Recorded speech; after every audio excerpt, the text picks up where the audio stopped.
Et c'est une histoire familiale en fait. Son papa faisait du ski de boss, son frère l'a pratiqué aussi à haut niveau. Et bon, quand vous avez papa qui est sur les courses avec son frère, c'est la maman qui apprend à skier au tout début. Puis après, c'est son père qui a pris le relais, le club. Perrine, elle s'est formée aussi avec le club de ski de boss.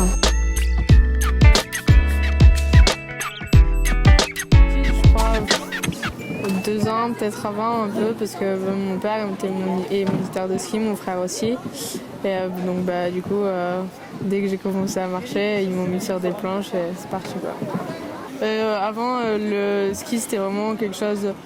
Enfin, j'adorais ça bien sûr, mais c'était quelque chose que je faisais les week-ends et puis c'était tout quoi. Et puis après, au fil des années, c'est devenu une drogue quoi. Et maintenant, je peux plus m'en passer et je suis tout le temps sur des skis. Et là, depuis 2 ans, j'ai un emploi du temps un peu plus chargé avec tous les déplacements en Coupe du Monde. Et donc, je les vois pas souvent. L'année dernière, je suis venue une fois ici, juste pour la journée que les mondiales avaient préparée pour moi. Et après, j'ai pas pu venir.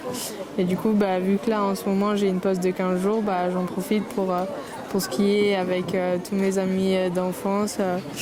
Sur qui je peux compter, je leur raconte mes voyages, ils me racontent qu'est-ce qui se passe ici et puis on se remémore les bons souvenirs de quand on était jeunes et on s'éclate quoi.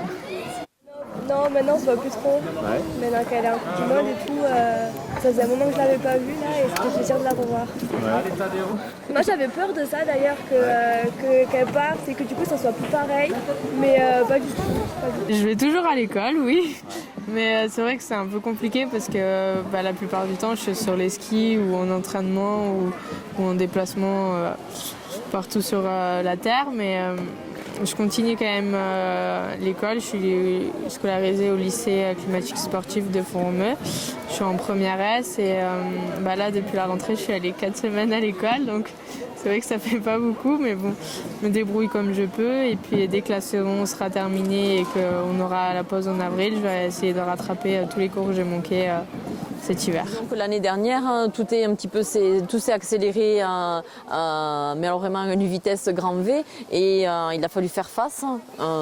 Donc moi non, ça m'a pas fait peur, mais j'ai été prête à répondre à toutes les attentes de la Fédé. Chaque fois quand ils nous ont sollicité pour dire Perrine elle part sur les Coupes du Monde, et on était prêts pour qu'elle parte sur les Coupes du Monde. Quand ils sont rentrés du premier circuit, qu'ils ont évoqué une sélection pour les JO, il a fallu faire face. La saison que j'ai faite l'année dernière, je me suis fait un peu une place dans le circuit mondial, oui, parce que je prenais des places dans les finales, des places dans les top 10 des fois. J'ai eu un peu du mal au début parce que l'anglais, c'était pas mon fort. Mais là, à force de parler, d'échanger avec tout le monde, je m'améliore petit à petit. Et peut-être qu'un jour, avec les années, je serai bilingue. En tant que maman, on se doit d'être présente pour que son enfant soit bien équilibré et surtout que tout se passe bien pour lui, quoi, voilà. En fait, moi je suis avec le groupe de la Fédé, donc on a l'entraîneur, le physio et tous les autres athlètes. Et donc moi je suis dans ce groupe et je suis gérée par ce groupe. Et après des fois mes parents ils viennent me voir sur certaines compétitions.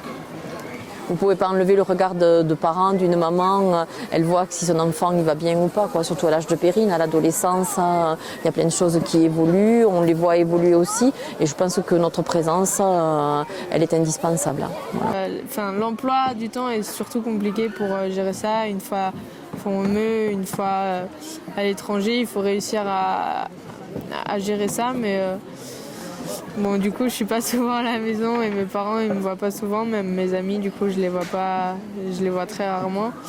Donc bon, je m'amuse en Coupe du Monde, je skie, je voyage, donc je regrette pas.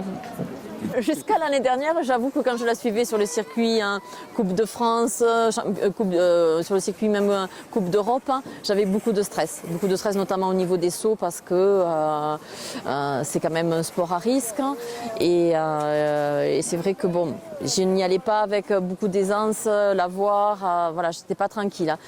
En ski alpin, quand ils descendent à 130 km/h dans des pentes comme ça, ils se prennent une chute, c'est 10 fois plus dangereux que ce que nous on fait, mais à cette vitesse-là, ça peut être mortel. nous, on maîtrise ce qu'on fait. Et bon, c'est vrai, des fois, il y a des erreurs et il y a des graves soucis, mais on maîtrise ce qu'on fait et on est prêt pour ça, quoi. Maintenant, le niveau national, international qu'elle a, il y a quand même beaucoup de confiance en elle. Voilà, elle a un très bon niveau. Et bon, non, c'est vrai que maintenant, j'y vais sereine sur les courses. Hein. Ouais, ouais. Je sais qu'elle assure qu'elle est très bien encadrée. Ça aussi, c'est très important. Parce que quand vous laissez votre enfant de 15 ans entre les mains de quelqu'un d'autre, voilà. Puis ça fait partie du sport de haut niveau, c'est le jeu, quoi. Et puis quand on prend des risques, en plus ça fait de l'adrénaline et ça amène à du plaisir. Là je la trouve plus grandie dans sa réflexion et tout. Après je trouve que, après pour moi elle a pas changé quoi. On rigole tout le temps comme avant et tout, ça a pas changé ça. Ah parce que je rêve d'une médaille olympique, d'une médaille au championnat du monde, des globes, plein de victoires, plein de podiums et surtout plein de toujours autant de plaisir.